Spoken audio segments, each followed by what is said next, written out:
Mungu atakuwa kampangia, siku ataondoka. Sawa. Ukiacha soka la wanawake na kuiona Yanga inaendelea kukua, wewe kama wewe una wish kuacha legacy gani kwenye klabu ama hata kwa wanachama wenyewe, ambayo wakikaa watasema licha ya kwamba Priska alikopo kwenye regime ya engineer lakini hiki Priska amekifanya kwa mchango mkubwa? Ni swali zuri lakini gumu kidogo. Sawa. Nafikiri nilizungumzia pale kuhusu eneo hili la vijana na wanawake ambalo inaendelea kukua kwa kasi. Kwa miaka kadhaa sasa klabu yetu iko kwenye mchakato wa kuendelea kusajili wanachama wapya. Na tumekuwa tukienda kwenye maeneo mbalimbali. Sasa ninafahamu kuhusu zoezi hilo. Na ni moja kati ya maeneo ambayo kama klabu tukifanikiwa tutakuja kuzungumza kitu kingine hapa. Tuna utaratibu kwa sasa wanachama wetu kulipa shilingi 24,000 kama ada ya wanachama kwa mwaka. Fedha ambayo kwa idadi tulionayo ya wanachama sasa hivi 100,000 plus, kama wote wanafanikiwa kulipia, basi kwa mwaka klabu inaweza kaingiza mapato takriban bilioni 4 na kiasi fulani. Tutakubaliana kwa bajeti tulizonazo kwa timu zetu za Tanzania bilioni 4 ni fedha nyingi sana. Ambazo zinaweza ikaipa klabu comfortability ya kufanya matumizi yake, ya kusajili wachezaji wa level yetu na hatimaye kuendelea kufanya vizuri kwenye soka la Tanzania. Lakini lengo sio kuishia kwenye wanachama 100,000 waliopo sasa. Nimezungumzia hilo kundi nikimaanisha kwamba tunakwenda kutengeneza wanachama na mashabiki wapya wa Yanga. Kwa endapo nikishiriki kuongeza hata wanachama 30,000 tu, utaona ni kwa kiasi gani nitakuwa nimeongeza mchango mkubwa kwenye klabu yangu na kuiongezea mapato. Kitu ambacho kitafanya tusajili wachezaji wakubwa na pengine kutengeneza historia mpya, na jina langu litakuwa miongoni mwa wale ambao wataandikwa kwamba wakati wa uongozi wa kina Priska tuliweza kuchukua kombe la Afrika, na pengine hiyo inaweza kuwa moja kati ya historia inaweza isife kwa muda mrefu. Sawa. Watu wako karibu upande sasa wa mpira wamekwambia nini? Kina Digala, najua upo karibu sana na Digala. Mimi tena Digala mara nyingi dogo sijui nini, unajua lazima atoe nasaha zake, lazima kuambie kazi yako inaendeleaje hivi sasa nachokiona. Ni mtu wa aina hiyo. Watu wa aina ile wamekwambia nini mpaka sasa Priska? No, bosi wangu Shafii kwa kweli siku zote amekuwa very proud na mimi. Maamuzi ambayo huwa ninachukua na kuyafanya mara nyingi nimekuwa nikimshirikisha pia. Naambia bosi nataka kwenda hivi. Ananiambia acha, ibaya, hii itakuharibia. Naambia sawa, kwa nini? Anakupa sababu zake. Ukirudi nyuma ukipima unagundua alikuwa sahihi. Lakini nilipomshirikisha kuhusu hili, na bahati mbaya alikuwa yuko Marekani wakati kombe la dunia linaendelea, akasema ningekuepo ningekupeleka mwenyewe kuchukua hiyo fomu. Wow. Na japo alivyonipokea jawe akaniambia ningekupeleka mwenyewe kuchukua hiyo fomu. Safi sana mama, lazima ukue, lazima nice. Uonyeshe kwamba uko tayari kuitumikia nchi yako. Haijalishi ni wapi. Yeah. Kwa yeye anaamini kwa uwezo wangu na namna ambavyo anafahamu utendaji wangu kazi. Nilivyomueleza maamuzi ya kwenda kuitumikia Yanga, akaniambia safi kabisa, good move. Mimi nakusupport na ujue uwezo wako, na ningekuepo ningekupeleka mwenyewe. Niambie muda wote ukipata changamoto yoyote, nenda kawatumikia Yanga, na pengine hiyo inaweza kawa ni good starting point yako ya kwenda kuwa mtu mwingine ambaye nchi hii inaweza kumtumia kwa siku zijazo. Kwa hiyo bosi wangu alipokea vizuri sana. Na hapo ndo kwenye swali langu. Ukiacha na kina Digala, kuna wengine ambao wapo kwenye labda engo za kisiasa, tunawafahamu, wapo karibu yako, wakubwa tu, wanakutazama kama kijana ambaye una potential kwenye nchi. Wao wanasema nini? Na ukizingatia pia watu wengi, alikuwa anazungumza Chisano hapa kwenye saa ya kwanza kipindi kwamba watu wengi wanapita kwenye hizi klabu kwa kujitengenezea pia CV zao kuwa bora zaidi kwenye engo za kisiasa na kadhalika. Yawezekana usijitengenezee kwenye engo ya kisiasa, lakini wanasiasa wakakuona kama ameweza kuwakilisha vijana kwenye this stage, anaweza kuja kuwakilisha vijana sasa wa Tanzania wote, Simba na Yanga na timu nyingine, sisi kina Singida, kina Azam na kadhalika. Wewe sasa hao watu wamekwambia nini Priska? Najua upo karibu yao. Inawezekana nisiongee kila kitu Irene. Labda hayo ni miongoni mwa matamanio ya watu wanaonipenda kama wewe na ninayapokea. Ni kitu kizuri walipokea, na wengine wakasema safi. Mwanzo mzuri, tuliza kichwa, jifunze, utakutana na vitu vingi hapo na vingine vinaweza vikakuonyesha kwamba kesho yako imekaaje. Kwa hiyo wengi walipokea vizuri, wengine wakanitafuta wakanipigia simu. na wengine walidhani labda pengine ndicho ninachokusudia. Nikasema hapana, mimi ni mwana michezo, ninaamini kwamba nina nafasi kubwa ya kuitumikia nchi hii kwenye upande wa michezo kwa level kubwa zaidi. Kitakachokuja mbele itakuwa ni kudra za Mungu, lakini naamini bado nina mchango mkubwa wa kushare kwenye industry ya michezo nchi hii, lakini kama itatokea tofauti, Mungu pia atakuwa amepanga, kwa sababu Irene, hata hapa nilipofikia kwa kweli inawezekana mimi na wewe kama tungepewa miezi miwili nyuma tusingekuwa tumepafikiria. Kwa tuichukue kama ndoto ambayo inaweza ikafanikiwa siku moja, kwa sababu bado tuko hai na tunaendelea kupambania ndoto zetu, na ikija tutamshukuru Mungu itakuwa ni zawadi. Lakini kwa sasa tujikite kwenye kutumikia mpira wa Tanzania, ambao naamini mimi Priska nikipata nafasi na wewe ukiwa kwenye kipaza sauti hapo nitakutumia kwa ajili ya kunisaidia kufikishia umma taarifa za wanayanga kwa ukubwa, na hatimaye siku moja sasa tukawa na historia kubwa ya kizazi cha wanawake kwenye mpira wa Tanzania ambacho kilikuwa kwenye media na kwenye mpira wenyewe, na majina yetu pengine anaweza kawa natajwa tofauti kwa siku ambazo sisi tutakuwa hatupo duniani. Siku iliyotangazwa orodha ya watu ambao wanawania nafasi za ujumbe wa kamati ya utendaji, simu yako hali yake ilikuwaje kwanza? Tuambie. Ilikuwa mbaya, ibidi niache kwanza alafu nisubiri. Baada ilikuwa inapiga watu, ni wewe au ni nani? Ni wewe au ni? So tu siku ambayo orodha ilitangazwa, siku ambayo nilichukua fomu. Ndio ilikuwa nilipokea simu mimi, nilipokea message ambazo mpaka leo zingine bado nazitafuta niendelee kuzijibu. Na kwa kweli niwashukuru sana watu ambao walinipokea kwa mikono miwili na walinipokea kwa furaha kubwa ambayo siwezi kuielezea. Nilipokea simu za WhatsApp, nilipokea simu za kawaida, nilipokea message, nilipokea Insta, nilipokea namba ngeni. Kwa sababu ukumbuke mimi nimekaa kwenye industry kwa miaka zaidi ya 10. Nimefanya kazi na watu wengi sana. Watu hawa ambao ni mashabiki na wajumbe wa Yanga, nimewahi kufanya nao kazi huko. Wao wengine kwenye mataasisi yao, wengine kwenye majukwaa yao haya ya chaguzi ambazo zimewahi kupita na mimi nikiwa nimeshiriki. Kwa kweli simu zilikuwa ni nyingi kiasi kwamba nikasema wow, okay, nimefanya maamuzi mazuri yani ile kitu wow, yani okay. Lakini pia haikuwa rahisi. Siku ya kwanza majina yanatangazwa pale, yes, lakini siku ya pili usaili, unaenda kwenye usaili unasema Mungu nitavuka, maana kwa kweli unajikuta uko kwenye chumba lenye jopo la wanasheria 5, kila mtu anakuja maswali, hebu tuambie Priska ni nani? Ilikuwaje? Yani kwa nini wanayanga kuchagua wewe? Yani unaona vitu kama hivyo. Kwangu ilikuwa ni experience mpya. Unavuka kwa kiunzi, jioni unakaa unasikilizia Mungu jina limerudi kweli. Na hapo jina liliporudi ilikuwaje? Ilikuwa sherehe kubwa.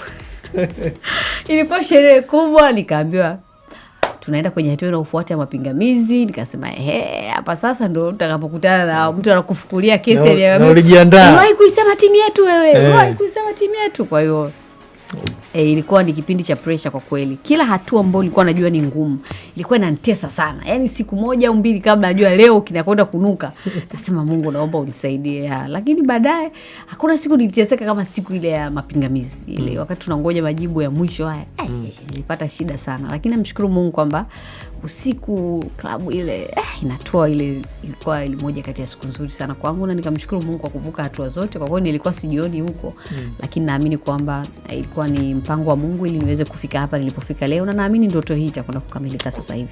Nimekuona unapita sasa, hawa wa mikoani inakuwaje? Pengine utatumia mitandao ya kijamii kuwafikia ambao hawako Dar es Salaam ambako penyewe panafikika, kwa sababu mikoa tunajua sasa hivi kuzunguka yote muda ni mchache. Hata uchaguzi huu wa nchi huwa tunaona una miezi 3 angalau. Huku tuna siku 6. Huku siku 6 ni chache. Hawa mashabiki wa mikoa mingine nje ya Dar es Salaam ambao huwezi kuwafikia kwa urahisi, wewe hii unataka wale unawafikiaje? Yani mtu yuko zake Mwanza wapi huko, yeye anataka kusikia sasa Priska unamshawishi, yeye unamfikiaje huyo mtu? Tumeendelea kuwafikia kwa kuomba nafasi kupitia kwa waratibu wetu wa mikoa, kwa kujua taratibu zao ambazo zimekuwa zikifanyika kwa vikao vyao vya maandalizi ya kuja kwenye mkutano mkuu. Lakini pia wengine tumeendelea kuwafikia kwa kuwapigia simu, na wengine tumekuwa na wawakilishi kwenye maeneo kama haya ambao wanapita kutuzungumzia na kupeleka taarifa zetu, na na hiyo ni kwa sababu ya jiografia ya nchi yetu na uhalisia wenyewe wa muda uliotolewa. Na kwa kweli wengine mapokezi yao yamekuwa ni mazuri sana ya kutia moyo. Tumeendelea kuwa na mawasiliano ya karibu, kujua ratiba zao, na bahati nzuri sana baadhi ya mikoa inaanza kuingia leo Dar es Salaam. Kwa bado tuko ndani ya kipindi cha kampeni. Kwa wale ambao wanaendelea kufika Dar es Salaam leo, kesho na kesho kutwa, tutaendelea kukutana nao kwa sababu tuna hiyo nafasi, na tunategemea kuwa na mkutano mkubwa wa pamoja wa kufunga kampeni ambao sasa huo utahusisha wanachama wote kutoka mikoani na hapa ndani ya Dar es Salaam, ambao utafanyika klabuni kwetu siku moja kabla ya uchaguzi. Kwa hiyo kwangu nimejipanga kutumia mkutano huo kujitambulisha kwao, wale ambao tulikuwa tujakutana uso kwa macho, lakini kuambia huyu ndiye alikuwa akiwapigia simu kuomba support yenu, na sasa niko mbele yenu, naomba mnipokee, naomba kura zenu, na nimejipanga kuzungumza nao. Ninaamini pamoja na muda wetu kwa mchache, lakini tayari nimekwisha kutanguliza salamu zangu kule. Sasa jukwaa hili nitakalolipata siku ya mwisho kabla ya uchaguzi nitalitumia vizuri, waweze kumfahamu Priska ni nani, waweze kumjua mtu anayewaomba kura zao na imani yao ya kwenda kuwa sehemu ya chombo kikuu cha maamuzi cha klabu ni nani na historia yake ikoje. Inawezekana ikawa ni ushauri kuelekea kwenye hichi kipindi unachoelekea kwenye kampeni za mwisho. Kuna redio jamii ziko kwa mikoani ambazo pengine zinasikilizwa kuliko hata sisi tulioko hapa mjini, licha kwamba tunafika Tanzania yote. Tunafahamu kuna redio za jamii ambazo zenyewe zinafuatiliwa na wakazi wa yale maeneo tu sana. Lakini ukiacha hao, inawezekana ukarekodi sauti, ukajitambulisha mimi ni nani, ukajiprofile na ukawasilisha ajenda zako, alafu zikawafikia watu wa redio jamii kwa hizi siku zilizobaki, wakawa na play kama jingo kabisa. Mimi Priska Kishamba. Ni kweli. Ni sahihi. Nashukuru kwa idea nzuri, na nilifanikiwa kuzungumza na moja kati ya redio kama 2-3 hivi za mkoa wa Singida, mkoa wa Tabora. Nimepata simu kutoka kule na nimepata simu kutoka Katavi, na nilifanya ile zoezi kwa ukamilifu na uaminifu mkubwa, na imekuwa na matokeo mazuri sana. Nimepata feedback, tumekusikia umeongea redio fulani, hongera sana, idea zako nzuri sana, umejipanga, una kitu cha kusaidia timu yetu. Kwa hiyo tumekuwa kuna mwendelezo huo wa pongezi kutokana na hizo juhudi ndogo ambazo zilikuwa zimeanza mwanzo, lakini sasa kwa namna ambavyo umeiweka ninaichukua pia, kwa sababu tuna muda wa kuifanyia kazi. Na uzuri hao wenzetu wa tasnia yetu ya habari tumefanya nao kazi kwa muda mrefu. Ni swala la kumwambia tu kwamba naomba nafasi hii, na kwa kweli milango yao iko wazi muda wote pale ambapo unakuwa na uhitaji, hasa kwenye kipindi kama hiki. Yes. Sawa. Tupo na mshindi hapa, najitahidi kumpigia simu tumpate, wa shilingi 200,000 ambaye ameshiriki kwa menyoeke malipo. Ameenda kwenye namba ya kampuni ambayo ni 321111, na natamani kumsikia kwenye bao la asubuhi. Karibu sana kwenye bao la asubuhi Bongo FM, na tusikiliza hapa. Mimi ni Irene Kilango. Unaitwa nani ndugu yangu? Naitwa Antonio Alexander. Unasikiliza bao la asubuhi hapo ulipo? Hapana, niko nasikiliza, lakini sikuwa nasikiliza kwa simu baada ya kupiga kwa simu imekata. Sawa. Umeshiriki Cheza Pesa asubuhi leo? Nimeshiriki mara 2. Sawa. Wewe ni miongoni mwa wale washindi wa shilingi 200,000 kwa wale 40. Nashukuru sana. Hongera sana. Asante, nashukuru. Wewe ni shabiki wa timu gani? Yanga. Umemsikia mjumbe hapa anazungumza na nyinyi, mjumbe mtarajiwa, mgombea mjumbe Priska Kishamba? Wala kujua. Sijamsikiliza. Inabidi umsikie hapa na usikie kile ambacho anakizungumza kuelekea mkutano mkuu, na mkutano tarehe 2 pale. Unawaambia nini wengine ambao hawajashiriki na wanashiriki, labda hawaamini kama fedha ipo? Mchezo mimi mwenyewe nimecheza toka mwaka jana, nilikuwa nacheza na naacha. Yaani mimi nilikuwa naamini kwamba ni mchezo wa kweli, nilikuwa naamini kwa sababu naamini watu wengine wanashinda na nawasikia ni kitu cha kweli. Lakini sasa mimi nilikuwa tu bahati yangu ilikuwa bado haijafika. Kwa hiyo ndio leo nikacheza tena. Sawa. Hongera sana, naendelea kusikiliza bao la asubuhi. Kesho Alfred ipo, kwa hiyo jiandae uenda ukawa mwenye gari mpya mjini. Hamna shida. Sawa. Yes, huyo ni mshindi wetu asubuhi ya leo, na amejishindia shilingi 200,000 hapa kwenye bao, na miongoni mwa wale ambao ni wananchi. Nasikia wapiga kura wako.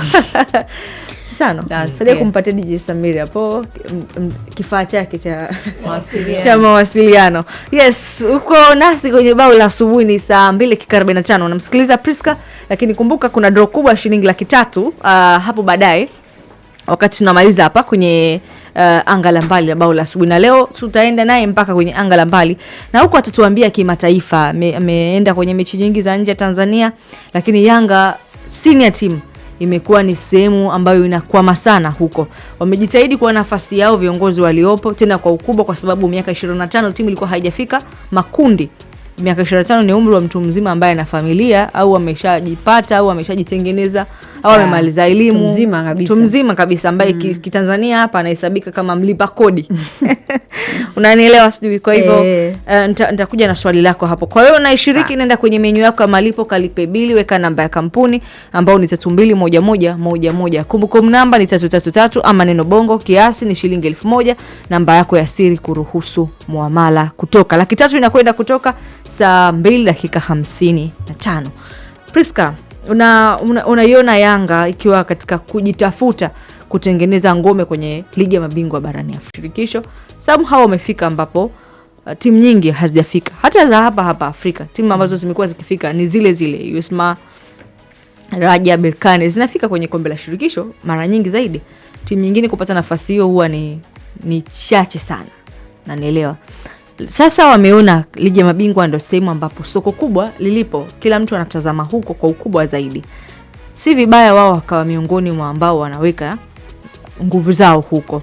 Lakini kuna sehemu wamekuwa wakikwama. Nimemsikia rais wa Young Africans akisema kwamba malengo ni robo finali msimu huu. Yeah. Wewe na mimi tumeona kwa muda mrefu. Tena wewe una ujuzi zaidi kwa sababu umekuwepo kabla yangu. Umeona kwa muda mrefu timu ambazo zina struggle huko nje ya Tanzania kutafuta matokeo. Inawezekana ukawa unafahamu mengi kuliko viongozi kwa sababu unaenda hadi kwenye press za wapinzani. Unafahamu wapinzani wanazungumza nini, unafahamu mipango ya wapinzani kwa sababu unajua wewe ni mwandishi mwisho wa siku. Unaenda kuongeza mchango gani hapa kwenye kimataifa ambapo timu imekuwa ikisumbuka kutengeneza ufalme wake huko? Sawa, nashukuru Irene. Na nadhani mchango wangu ni kama ambao nilisema mwanzo kwamba kukaa kwangu kwenye mpira kwa muda huo umenisaidia kufahamu vitu vingi sana. Nimepata pia nafasi ya kusafiri, kwenda kufanya coverage. Nimesafiri na Simba, nimesafiri na Yanga. Na mara zote pengine sisi tumekuwa tukiruhusiwa kufika kwenye maeneo ambayo wao kama club au viongozi hawaruhusiwi kufika kwa sababu ya taratibu ambazo zinakuwa zimewekwa. Kwa kweli inawezekana tujipongeze kwa hatua ambayo tumepiga hivi sasa. Ukizungumzia timu za Tanzania kwenye mashindano ya kimataifa, Irene, utakubaliana na mimi kwamba tumekuwa na picha ya tofauti kwa miaka 2-3 iliyopita. Na hiyo ni baada ya jitihada ambazo zimefanywa na viongozi wa mpira wa Tanzania, viongozi wa vilabu ambao waliamua sasa kuingia darasani na kujifunza kuona ni nini ambacho wenzetu wanatushinda zaidi, na kupelekea sisi kuendelea kusalia kama kichwa tu au kama mkia kwenye mashindano haya. Kwa hiyo tujipongeze, tumepiga hatua kubwa Irene, kwa sababu tuligundua wapi tunaanguka na tukaona tukaanza kupafanyia kazi. Lakini bado kuna eneo lingine ambalo tunaendelea kulifanyia hivi kazi kwa hivi sasa. Ukiangalia viongozi wa Yanga au viongozi wangu wanachokifanya kwa sasa ni kuamua kwenda kushindana na wale watu ndani ya uwanja. Mara nyingi tumekuwa tuna sababu ambazo zinatokea nje ya uwanja zaidi, lakini lazima tukubaliane Irene, ili uweze kufanya vizuri na kushindana na hawa watu lazima uwe nao sawa ndani ya uwanja kwanza. Hayo mengine yanayotokea nje ya uwanja yanaweza kasalia nje ya uwanja, ambayo yanaweza siathiri moja kwa moja kinachotokea ndani ya uwanja. Na ndio maana unaona sajili za Yanga hivi sasa zimejikita zaidi katika ushindani, kusajili wachezaji wenye experience na wachezaji ambao wanalifahamu zaidi soka la Afrika na wenye historia na soka la Afrika. Na kwa kufanya hivyo inakuonyesha ni kwa kiasi gani tayari zimefanyika jitihada za lazima za kuhakikisha kwamba tunaweza tukashindana na hawa watu. Kwa mara nyingi tulikuwa tunapata changamoto ya kujifichia kwenye sababu za nje ya uwanja, na wao walikuwa wanajua kabisa kwamba tukifanya hili tunawatoa nje ya mchezo. Na ukishaingia uwanjani, of course wao walikuwa na uwezo kuliko sisi. Na sisi kama Yanga kupitia viongozi wangu wameliona hilo, na wanataka sasa kwenda kushindana nao kule ambako kwa muda mrefu walikuwa wakipatumia kama silaha ya kutuumiza. Na naamini kwa miaka 2-3 ijayo kwa uongozi wa Yanga tulionao chini ya Engineer Harris, na sajili hizi ambazo tumekuwa tukizifanya, pengine siku zijazo Irene, tunaweza hili likabaki kama historia kuhusu malalamiko ambayo yamekuwa yakijitokeza nje ya uwanja, lakini kikubwa ni kuwa na muscles ya kushindana nao, uwezo wa kubato nao. Utakumbuka hata mechi ambayo tulicheza finali, unajua kwenye mechi ya kombe la shirikisho kwa wakati ule ambao tulicheza, sababu za nje ya uwanja hazikuwa nyingi sana Irene, kwa sababu wakati ule tulikuwa tuna Yanga ambayo mwalimu alikuwa anaamua aanze na nani, abakishe nani benchi, na nani akimuingiza kwenye dakika zilizobaki anakuja kuisaidia timu. Kwa unaweza kaona sababu sio nje ya uwanja au kile kinachotokea, sababu ni uwezo wako wa kushindana na yule ambaye unapambana naye. Kwa hiyo kwangu ninafahamu haya mengine ya nje ya uwanja wamekuwa kiyatumia tu kama mind games ambazo zimekuwa zikitutoa nje ya mchezo, tukijikuta tunajiumiza wenyewe, tunashindwa kufocus na maandalizi ya timu. Japo hivyo vitu vinatokea, lakini kwa sababu pia nafahamu na ikitokea nimepata nafasi, nitawaambia viongozi kwamba kwa nini huwa hivi vitu baadhi vinafanyika, ni nini huwa wanakusudia. Kuna vitu vingine hata havihitaji kukuchukulia muda wako. Ukiona tu vinatokea, unajua bisa hawa wamedhamiria kuwatoa mchezoni na waweze kuteka mchezo na hatimaye waweze kuwafunga na kuweza kumaliza mchezo mapema. Kwa kikubwa ni kuendelea kufanya sajili kama timu, sajili ambazo zinaweza zikawa zina ushindani ndani ya uwanja, na hatimaye hao mengine ya Irene ni madogo sana, kwa sababu Yanga ina nguvu kazi kubwa. Yanga ina watu ambao wanaipenda Yanga, ina watu ambao wako tayari kufanya kitu chochote muda wote. Kujenga hoja. Unajua bado sana kiafrika bado kuna ile sijui, labda sasa hivi tuna rais mwanamke ambaye anatuwakilisha vizuri, sawa, Daktari Samia Suluhu Hassan, na tunaona nguvu yake kwenye kuinua zaidi, kuempower zaidi wanawake. Sawa. Kwenye Afrika pia kwenye taasisi nyingine wapo wanawake, lakini sasa bado imekuwa kama ni ngumu kwa mwanamke kupenya katikati ya labda wanaume wengi zaidi kwenye uongozi na kujenga hoja na kusikilizwa. Nimeshapata malalamiko kadhaa kwamba sometimes wanashindwa kusikilizwa zile hoja zao. Na sometimes labda mtu anapima kutokana na jinsia. Wewe hili halikusumbui na hulioni labda kwenye sehemu unaoenda?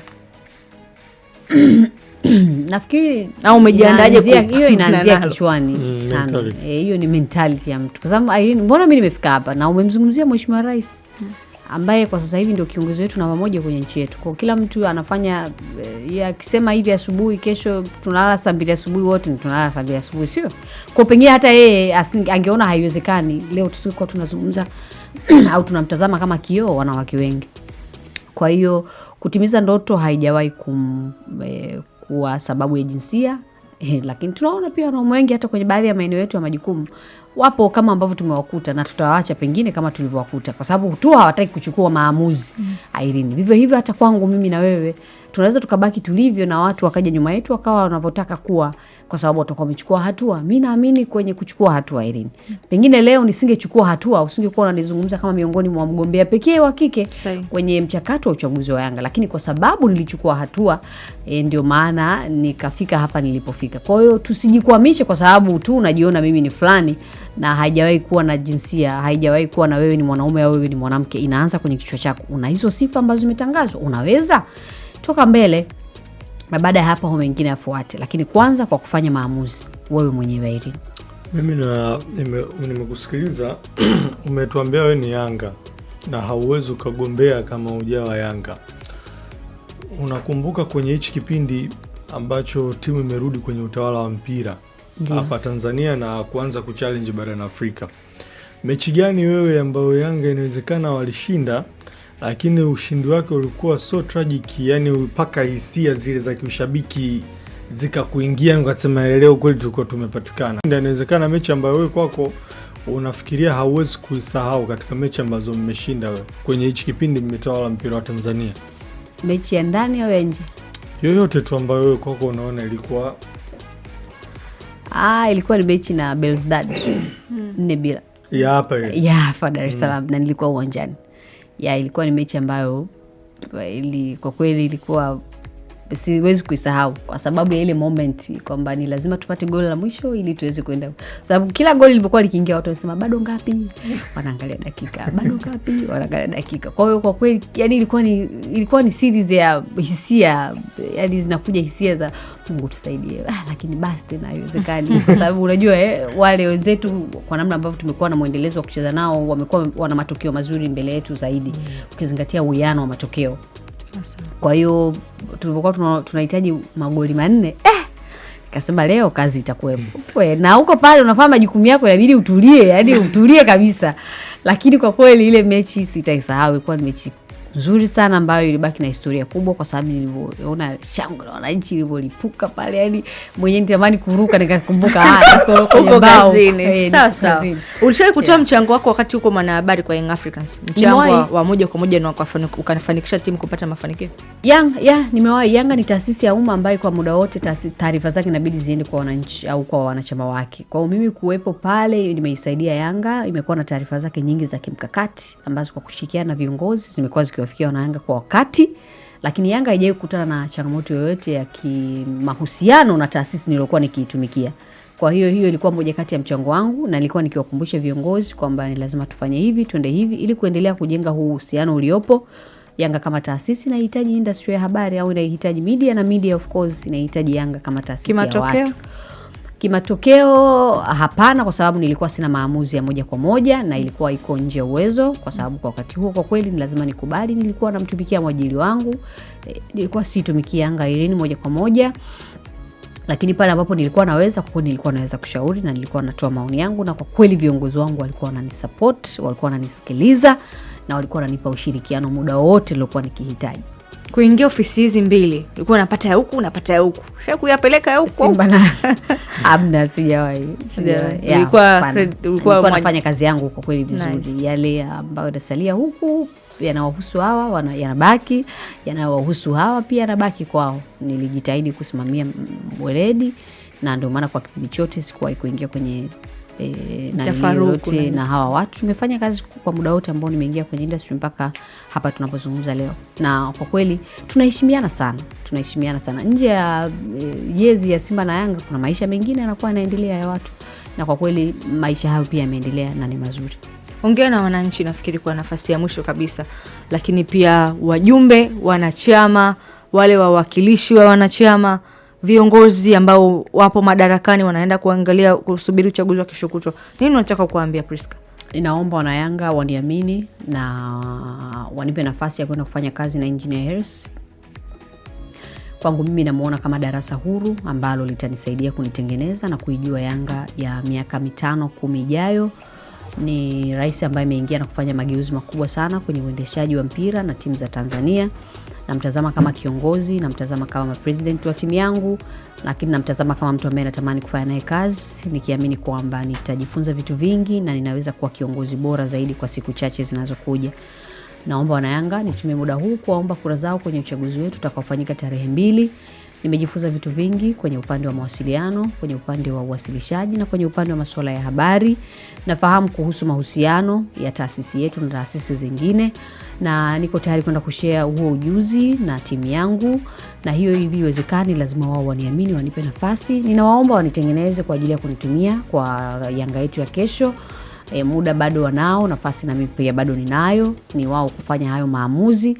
Na niwahakikishie kwamba sitawaangusha, nitakwenda kutumikia timu yangu muda wote ambao wataniagiza, kwa sababu kwa kweli nitaingia pale wenye mpira wanatumiaga neno underdog. Lakini nitahakikisha kwamba hilo nasalia kama jina tu. Nitakwenda kufanya kazi kwa mujibu wa taratibu na katiba ya timu yetu. Hongera sana na all the best kwenye uchaguzi wa kesho kutwa. Tutakuwepo, tutafanya coverage. Kwa hiyo sisi tunakuombea na tunakutakia kila laheri kwa ngazi yako hiyo mpya unaenda kujitafuta. Asante sana, nashukuru, na tukutane Jumapili the Superdome. Naamini tunakwenda kuandika historia mpya mapema kabisa. Nilikuwa nazungumza na wanawake wa mjumbe wa mkutano mkuu, wajumbe wa mkutano mkuu. Wakaniambia sisi tunaenda kuandika historia. Yaani pale hakuna atakayepata kura nyingi kama za kwako. Nipange. Sawa. Tukutane kesho kwenye Bao la Asubuhi. Mimi ni Irene Kilango, nilikuwa na Chisano